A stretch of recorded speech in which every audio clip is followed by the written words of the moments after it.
can announce a 25% discount on the toll. And we are now facing a future that almost certainly will be hotter, drier, and wetter due to climate change. you're watching Jamaica House Weekly. I'm Simone Wolf. Commuters using the north-south leg of Highway 2000 are now benefiting from a 25% discount in toll fees, thanks to negotiations undertaken by government. Prime Minister Andrew Holness made the announcement at last week's official opening of the Caymanas leg, which now sees the entire 67-kilometer roadway being opened to the public. The toll discount is expected to last for 1 month while negotiations continue with toll operators, the Jamaica North-South Highway Company Limited. We will continue our negotiations to arrive at an equilibrium toll, a toll that satisfies the investment obligations of China Harbour and China Construction Communication Company, and the people of Jamaica who really want to use the road and get the benefit of the reduction in travel time, wear and tear, and increased economic activity. The Prime Minister said government would be looking to capitalize on the $720 million investment. The opportunities for tourism, for leisure and recreation, for light manufacturing, for agriculture are many.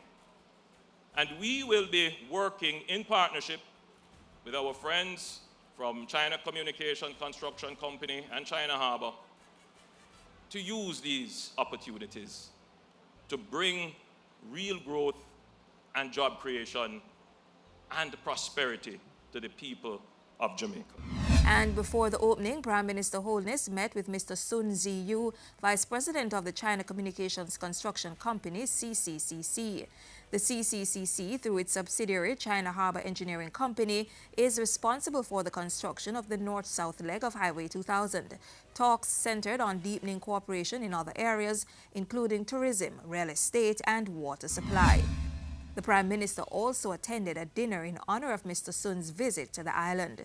I commit to our partners, the people of Jamaica, that we will move efficiently and effectively to get these projects done for the benefit of the Jamaican people and the people of China who are investing significant resources in Jamaica. We will have to do this whilst preserving our environment. During the course of last week, Prime Minister Holness also met with other international partners. On Tuesday, he held talks with Germany's ambassador to Jamaica. By Thursday, Mr. Holness was meeting with Japanese ambassador, His Excellency Masanori Nakano. He closed out meetings at Jamaica House with a delegation from Lime and 2015 Rhodes Scholar Sharona Forrester. And the Prime Minister lent his support to the Reggae Boys during their World Cup qualifier match against Costa Rica on Good Friday. The match ended in a 1-all draw. I'm sure the team understands that the public is really wishing them well, and we're still behind them. Last Tuesday, Jamaica received a green economy scoping study, which highlighted how the island could create jobs and grow the economy in a sustainable way. The scoping study was developed by government and the University of the West Indies with funding from the United Nations Environment Programme and the European Commission.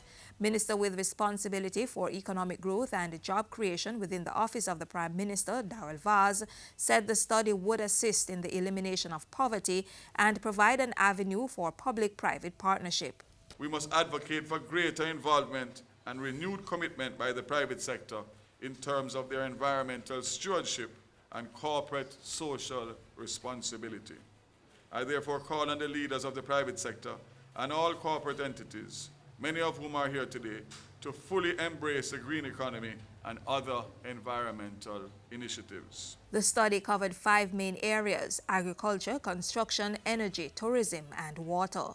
These sectors are the country's primary foreign exchange earners, the largest consumers of water, and significant energy consumers. When temperatures soar to record levels as they did during much of last year, it is not a few of us who felt the heat, but all of us. When drought ravages our crops and there are outbreaks of bushfires, we all pay higher prices at the market And when floods due to hurricane and intense rainfall damage our roads, buildings, and infrastructure, the country stands the cost of rebuilding. The minister with responsibility for the environment was addressing a World Meteorological Day forum last Wednesday.